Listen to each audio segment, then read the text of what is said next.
une des raisons, c'est que souvent, on passe rapidement à travers les psaumes, on les lit et on passe à autre chose. Puis si on veut être honnête, c'est que des fois, on trouve que c'est pas mal redondant, hein. Il y en a certains qu'à un moment donné, ça se répète beaucoup. Et de pouvoir s'arrêter et de réfléchir sur qu'est-ce qui l'amène dans cet état de cri, dans cet appel de joie, et comment que ça transforme ma relation avec Dieu à travers Jésus. Avant de commencer, je voudrais inviter, c'est déjà fait, les jeunes d'aller en arrière. Ben oui, je viens de réaliser que j'ai oublié, puis c'est bon, excellent. Continuez à faire ce que vous avez fait.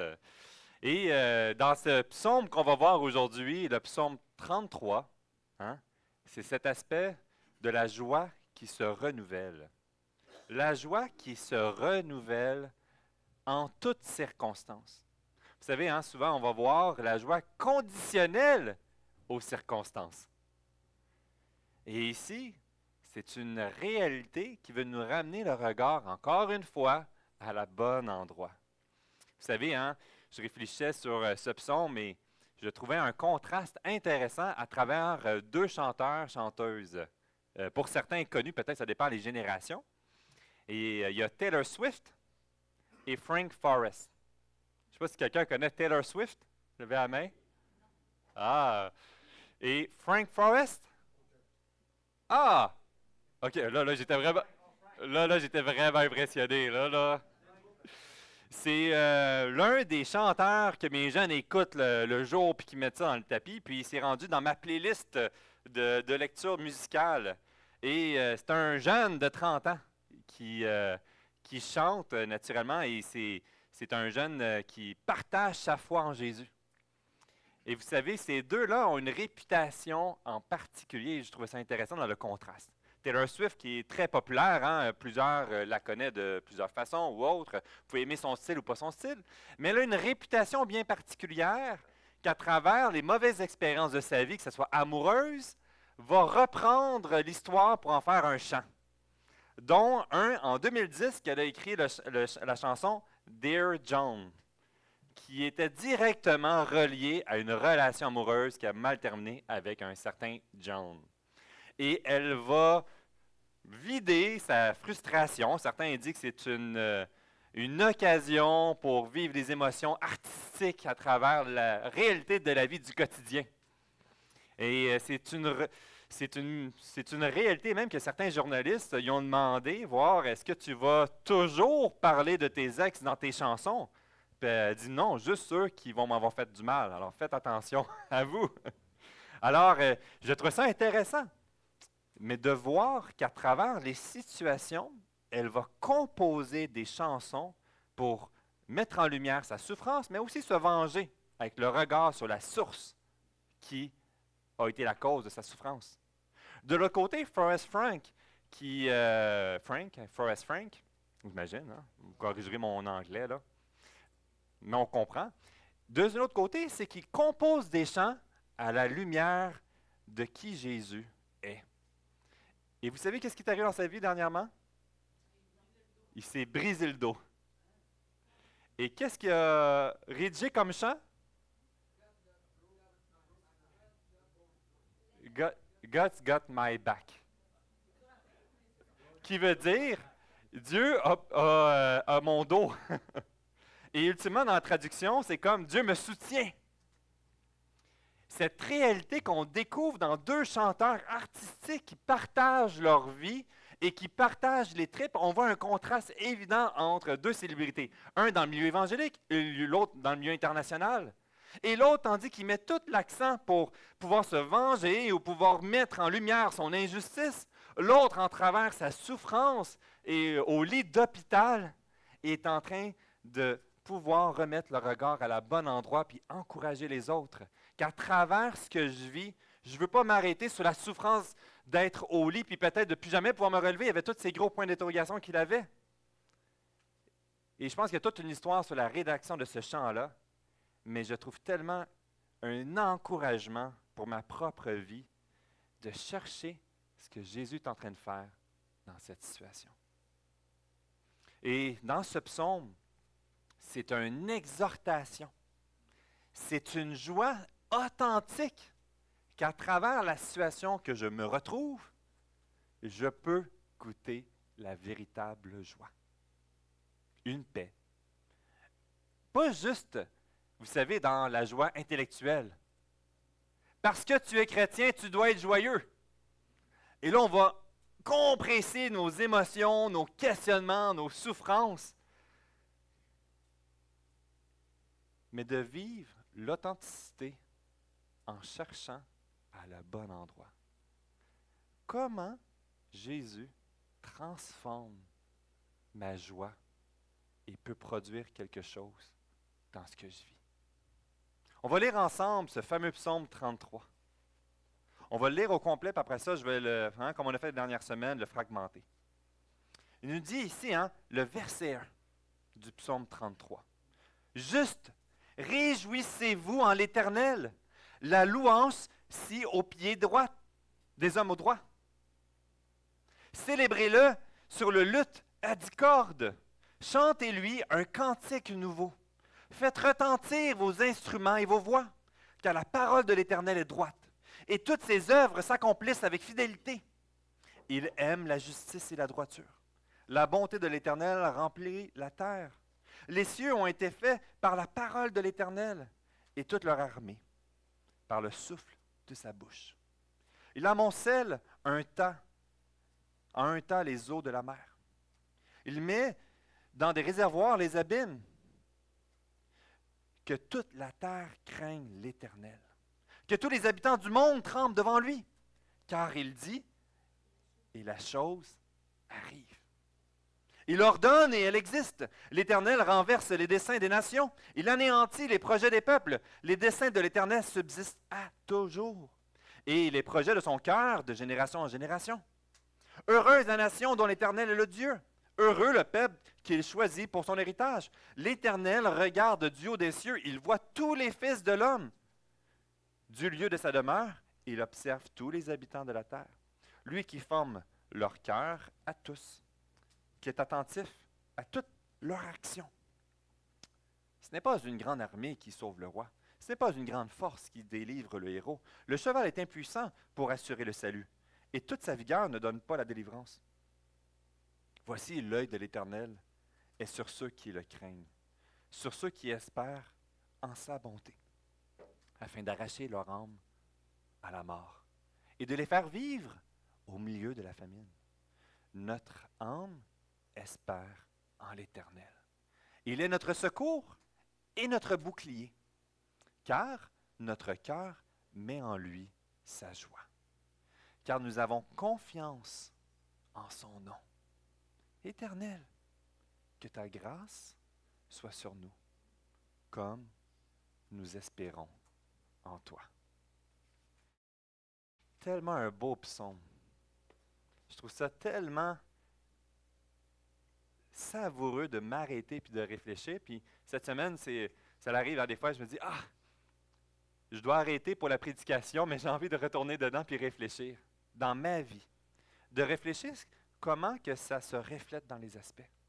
Puis dans l'un des éléments qu'on voit ici, dans cette réalité de ce psaume, c'est cet appel dans cette joie qui se renouvelle.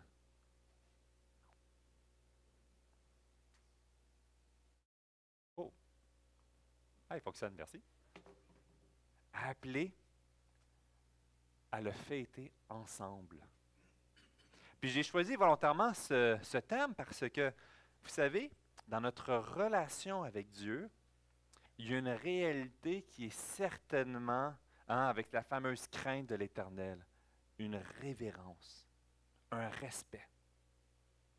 Mais on découvre dans l'intensité des psaumes que ce respect, que cette révérence se manifeste par une explosion de la sincérité de notre cœur.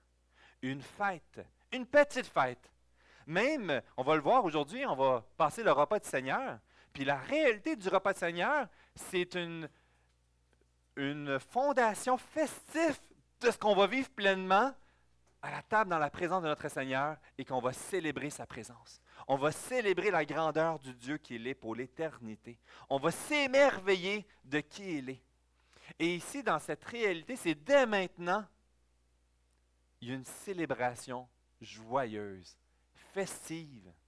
Vous savez, hein, on pourrait voir, lorsqu'on sonde nos cœurs, lorsqu'on sonde les aspects de la vie, tout le côté sombre du péché, les conséquences que ça implique, et demeurer dans cette tristesse, dans cette culpabilité et de la lourdeur de notre condition. Et si Christ n'est jamais venu, nous serions appelés à vivre continuellement dans cette condition-là.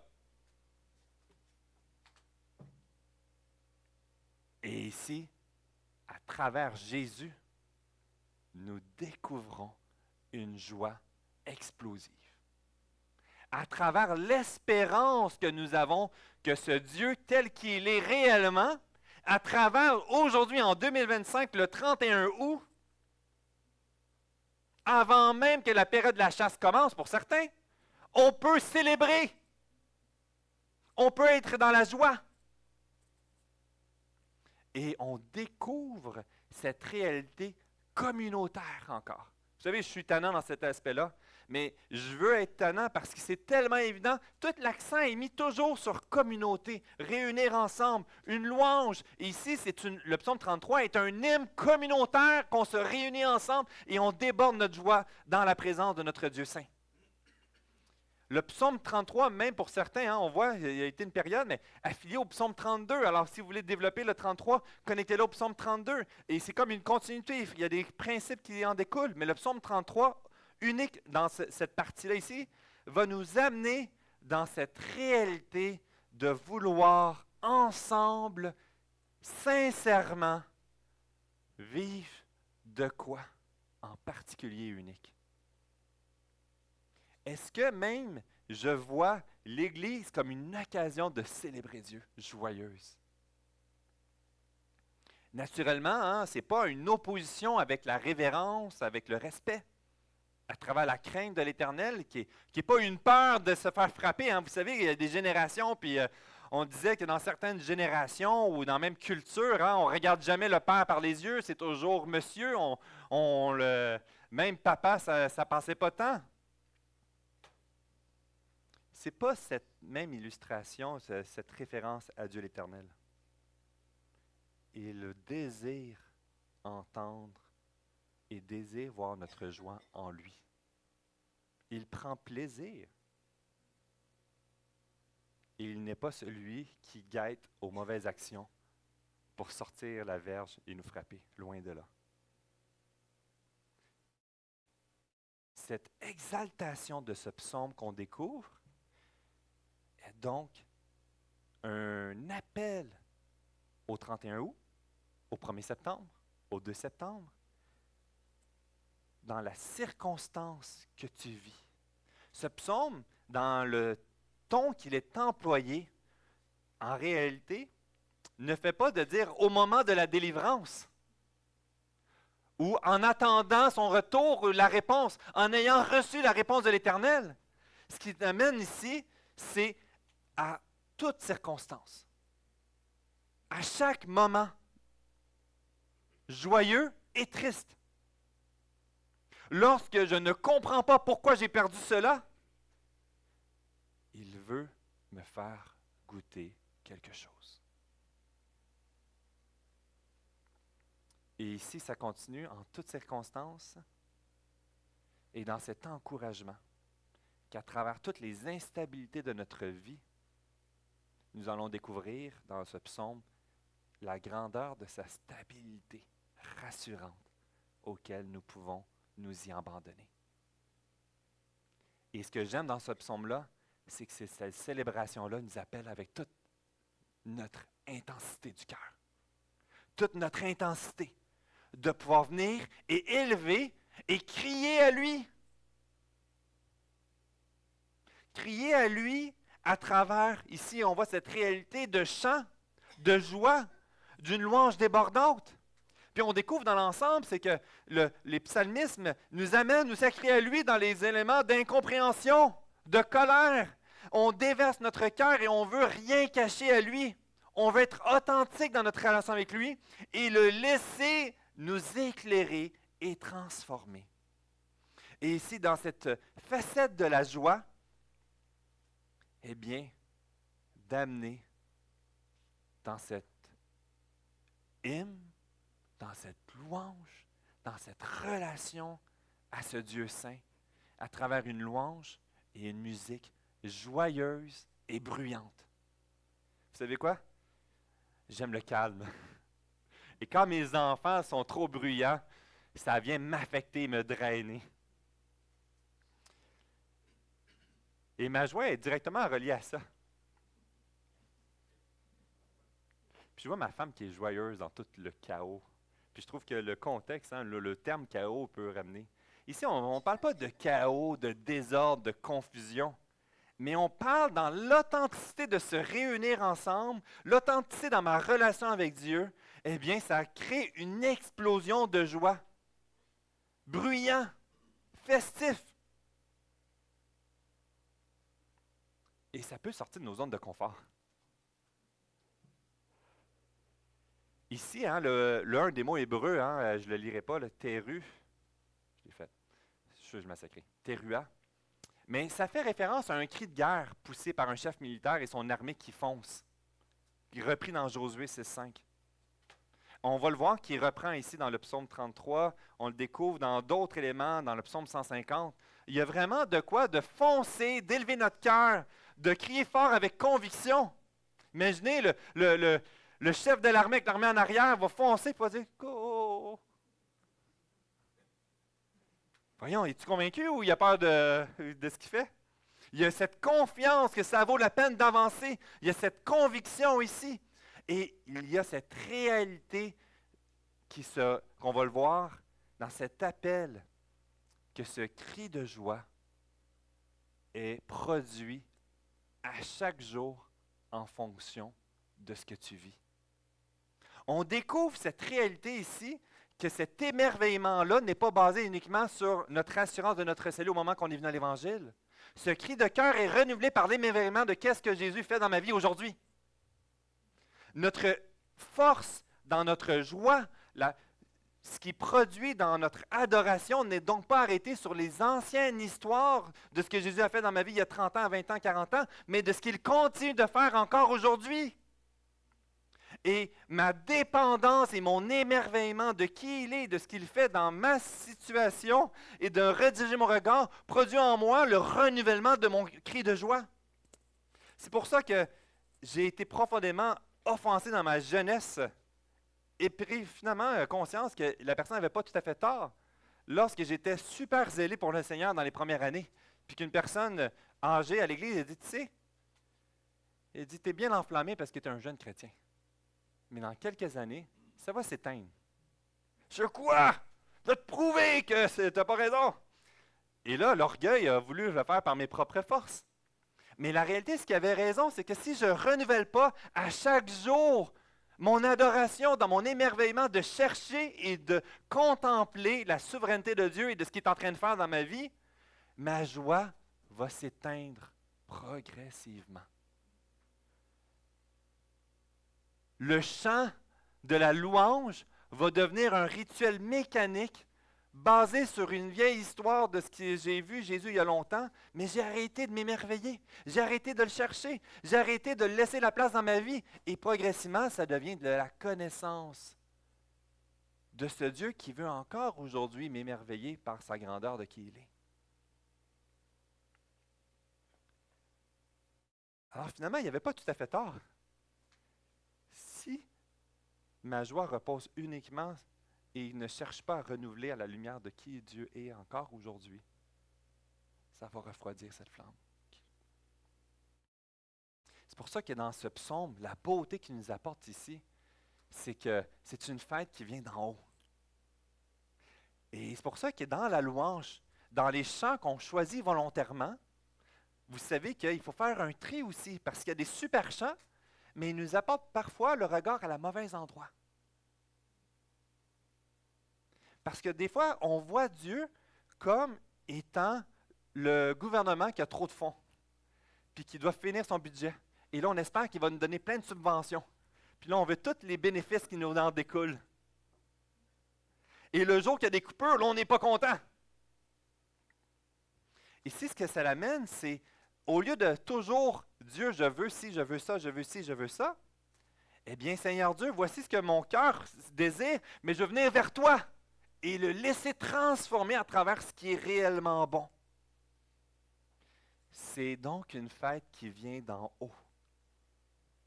Et cette fête, ici, dans ma relation avec ce Dieu saint, transforme mes sphères ici horizontales.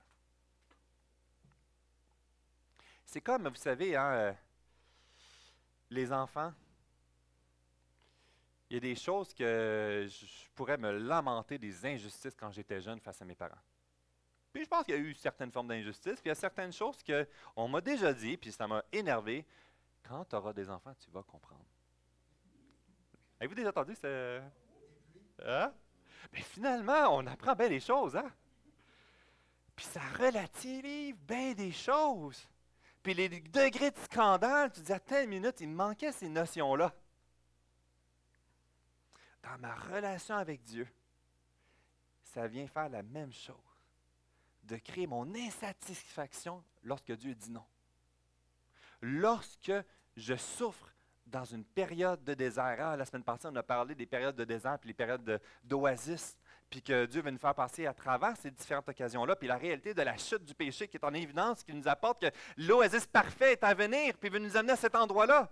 Et qu'aujourd'hui encore, il y a ces rappels que tout est contaminé par le péché, puis toute la création et les facettes est en train de souffrir. Ça ne va pas en s'améliorant. Et ce psaume nous rapporte qu'en remettant le regard vers le haut, nous découvrons celui qui sait. Je veux venir m'émerveiller, célébrer et dépendre de celui qui sait toutes choses. On voit cette opposition, ce contraste entre la création qui semble savoir et les créatures et le Dieu qui a le regard sur toutes choses, qui connaît réellement les choses. Comme un enfant qui pense avoir tout saisi puis qui ne comprend pas puis qui réagit. Il manque des notions.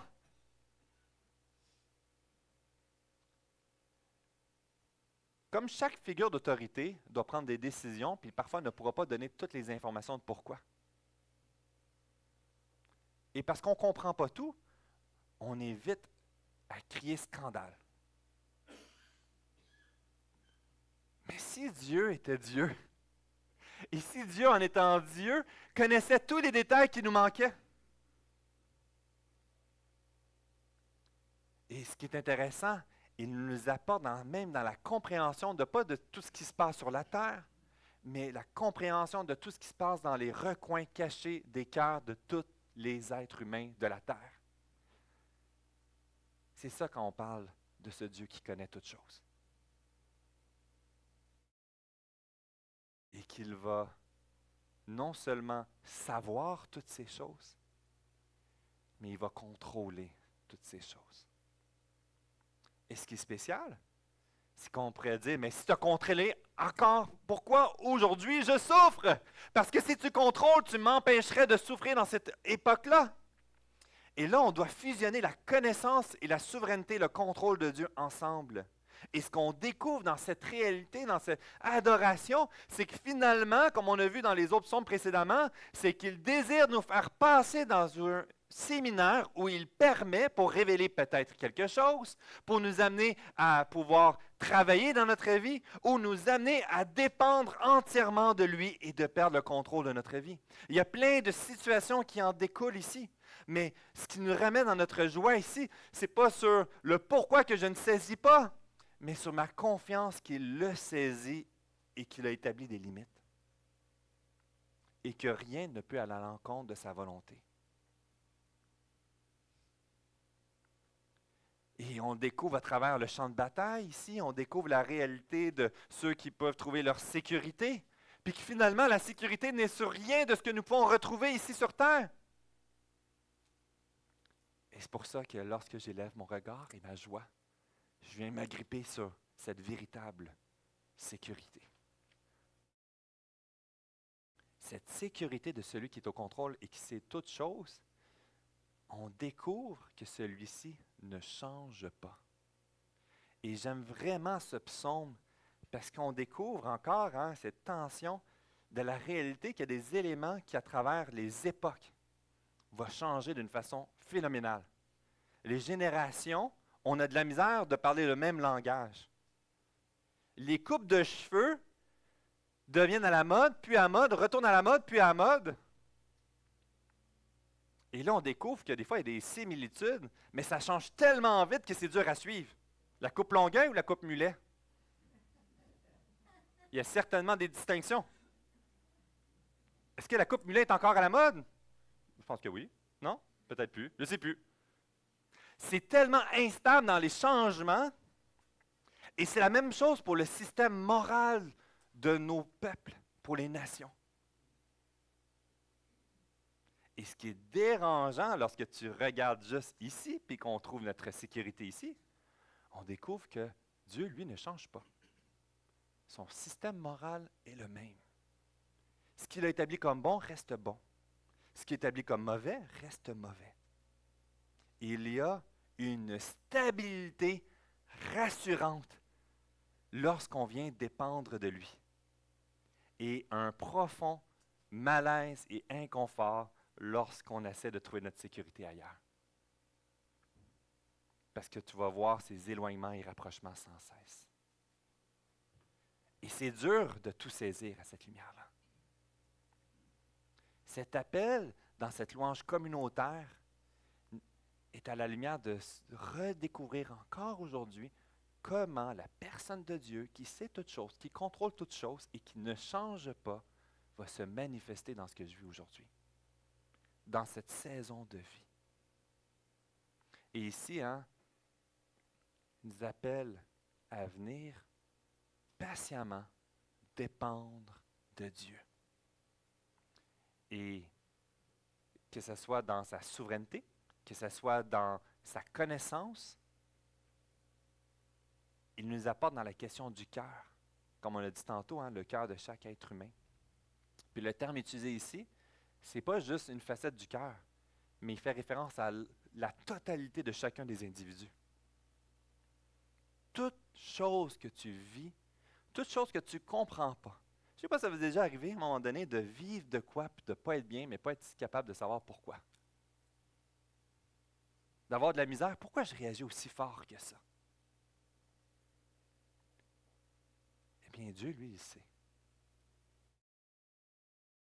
Des fois, ça fait du bien de juste venir chercher la direction dans sa présence. De dépendre de lui et de lui laisser la place qui lui appartient. J'ai mis une citation, je ne sais pas c'est qui l'a dit. Je l'ai-tu mis là? Ouais, je skip des éléments, il faut faire des choix dans la vie. Oui, il faut faire vraiment des choix. Jésus ne nous a pas appelés à tout comprendre, mais il nous a appelés à le suivre. Puis des fois, quand je parle avec des gens qui sont dans un processus, puis qui veulent suivre Jésus, puis ils aimeraient ça se faire baptiser, puis là, il y a toujours des listes de questions, des questions, des questions. Puis ce n'est pas la réalité que Dieu nous dit « Je veux que tu restes ignorant et que la science et l'intelligence appartiennent à ceux qui ne connaissent pas Dieu, puis que si tu veux me suivre, tu dois rester ignorant puis pas poser de questions. » Ce qu'il est en train de dire ici, c'est qu'il y a des aspects qu'on ne va jamais saisir complètement. Il y a des injustices dans notre vie qu'on ne comprendra jamais pourquoi ça a eu lieu. Il y a des souffrances qu'on ne comprend pas pourquoi. Ce que Jésus dit, c'est « Suis-moi, fais-moi confiance. Es-tu prête à perdre le contrôle de la connaissance et de la situation et de me laisser te diriger dans ce que tu vis? » La beauté, c'est que les Écritures renferment de sagesse. On peut s'émerveiller encore aujourd'hui en contemplant la science, en contemplant la connaissance, en contemplant plein de choses. Mais pour moi, ce que ça m'apporte comme conclusion, c'est que je ne sais pas beaucoup de choses. Plus que je découvre et que j'apprends, plus que je prends conscience que je suis petit. C'est pour ça que cet appel dans cette section-là, c'est appelé à renouveler tous les jours. Ça se renouvelle. Cet appel de ce cantique, puis on va passer le repas du Seigneur à la fin du repas, puis à travers le repas du Seigneur, ce que j'aimerais nous inviter, c'est à renouveler notre joie en lui, à se réapproprier encore aujourd'hui que je veux le louer dans cette situation-là. Et que pour moi, le repas de Seigneur est une occasion de dire peut-être quelque chose dans ma vie que je pèse encore, puis j'ai de la misère à te le laisser, puis qu'aujourd'hui, je veux retrouver ma joie en toi. Et je veux prendre ceci et te le déposer et fêter l'accès que nous avons. Je veux célébrer ta connaissance qui est bien au-delà que la mienne. Et c'est pour ça que dans Renouveler tous les jours, nous dit ici, wow, 16 à 22, il y a ce contraste, mais qui nous ramène à développer notre joie authentique, qui doit se renouveler. Et ce que je trouve intéressant, donc, c'est que tandis qu'on a vu que le Dieu ne change pas, notre expression se renouvelle à chaque jour. Elle n'est pas figée dans le temps. C'est pour ça que cet appel, même dans les psaumes, on va voir plusieurs, de composer de nouveaux chants, de composer de nouveaux hymnes, de composer à travers une diversité dans notre expression d'adoration. Tandis que je suis tellement figé dans le comment qu'il faut adorer que je vais l'imposer aux autres générations. Puis ce qu'il est en train de dire, reste figé dans la personne de Dieu qui ne change pas, mais notre expression se renouvelle de jour en jour. Puis je parlais avec une équipe de louanges qui, par exemple, ils trouvaient ça dur dans une autre église parce qu'ils étaient pris avec une ancienne formule de l'ancienne équipe de comment ils devaient adorer puis ils devaient faire. Et là, ils avaient une liberté, puis il y avait cette joie de pouvoir rajeunir les chants, de pouvoir rajeunir et d'être festif et célébratif et non uniquement dans la contemplation. Puis, vous savez, on parlait ensemble, la conclusion, c'est que, bien, on va faire la même chose nous-mêmes. Parce qu'on est arrêté dans notre lecture et on va l'imposer aux autres. Et là, plus tard, on va vieillir, puis c'est nous qui va avoir besoin de renouveler notre louange, renouveler nos vies de prière. Que ma vie de prière ne repose pas juste sur les mêmes choses que je récite sans arrêt depuis des mois et des années. Comment ma relation avec Dieu se reflète dans mes temps de prière, comment notre temps de prière communautaire reflète l'authenticité de ce que je vis aujourd'hui même, dans mon émerveillement, dans mon besoin de me réapproprier qui Dieu est. C'est magnifique de voir que j'ai aucune idée c'est quoi ces instruments de musique-là qui ont été cités. On renouvelle chaque jour à la lumière de ce que Dieu est en train de faire dans notre vie. Notre adoration va être différente d'une génération à l'autre. Le plus important, c'est de ne pas se battre sur l'héritage de certains éléments, mais de toujours remettre notre regard à la bon endroit. Pourquoi je le fais? Et c'est ce que le psaume 33 nous apporte à vivre, à renouveler, s'émerveiller, et que ça produit aujourd'hui de nouvelles louanges. Et là, je ne suis pas en train de parler de l'équipe de louanges, je suis en train de parler de chacun d'entre nous dans notre vie de louange, dans notre vie de louange à la maison, dans notre vie de louange en famille, dans notre vie de louange le dimanche matin quand que je viens. Vous savez, j'étais à Bethel, Parole de vie Bethel, puis c'était une année intensive à l'école biblique. Puis on apprenait des chants de chorale, puis on faisait des tournées, puis on chantait les chants. Puis des fois, c'est comme super vite, tu n'as pas beaucoup de temps, tu dois l'apprendre par cœur, puis le chanter par la suite. Et il y avait des chants que je chantais par chant mécanique. Et durant l'année, j'ai dû aller au chevet de mon grand-père qui décédait du cancer. Et j'étais auprès de lui avant qu'il décède. J'étais auprès de lui lorsqu'il a fini son dernier souffle. Puis la journée d'après ou 2 jours après, je suis retourné tout de suite à Bethel. Puis lorsque je montais, certains connaissent le terrain de Bethel, je montais la pente pour aller dans la chapelle. J'attendais l'équipe qui chantait le même chant que j'ai chanté depuis si longtemps. Puis j'avais la situation que je vivais, qui était sur mon cœur. Puis j'écoutais les paroles. J'avais vraiment rien saisi. Chacune de ces paroles, j'étais en train de l'appliquer dans ma situation. Puis pendant que je montais, je fondais en larmes.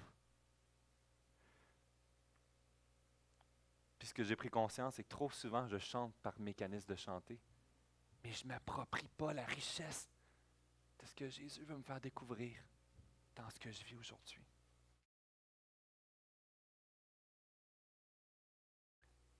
Le chant nouveau du croyant commence à travers la transformation intérieure de l'Évangile et se renouvelle par cette transformation par le Saint-Esprit, une journée à la fois.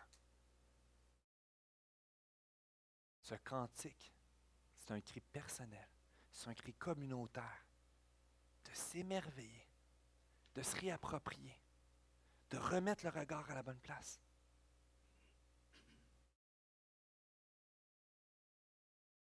J'ai besoin, encore aujourd'hui, de regoûter ça dans ma relation avec Jésus.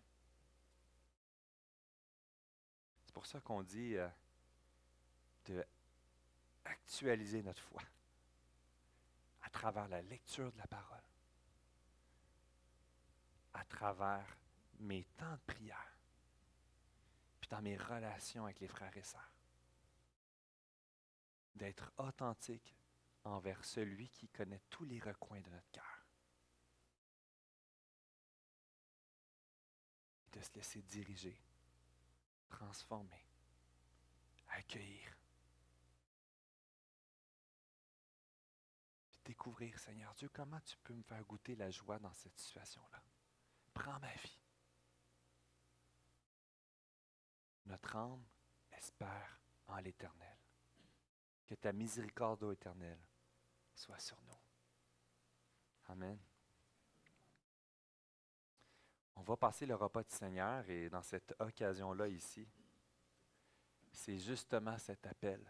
C'est une petite fête qui nous apporte à nous rappeler la grande fête de où nous allons pour l'éternité. Cette petite fête est cette occasion de dire, « Hey, Seigneur Dieu, encore aujourd'hui, je veux célébrer sur le bon fondement de qui tu es. Je veux célébrer, et s'il y a un aspect dans ma vie, j'ai besoin de redécouvrir comment l'Évangile peut agir dans ça. À l'école, à travers, je ne sais pas moi, les professeurs qui sont lourds envers nous, à travers l'intimidation, à travers les échecs, à travers la comparaison de performance, à travers toutes ces situations-là, à travers notre corps avec l'ange qui diminue de pire en pire et non de mieux en mieux. Comment, Seigneur Dieu, tu es en train d'agir dans ma vie, dans cette situation-là. Puis je veux te célébrer pour qui tu es. Je vais inviter l'équipe de louange. On va, à travers ce chant, en Jésus seul, passer les éléments. Naturellement, hein, il n'y a rien de magique. Mais c'est un symbole important et sérieux. C'est un symbole d'une représentation que le salut ne repose pas sur ce que nous pouvons faire, mais c'est à travers ce que Jésus a tout accompli pour nous. C'est un symbole important parce qu'on est en train de se rappeler ce qu'il a accompli à la croix et que notre assurance de où nous allons, notre identité est à travers Jésus seul. Que notre vie reflète ce besoin de dépendre de lui et de lui laisser la première place. On va inviter la distribution des éléments pendant le chant. Si tu as accepté...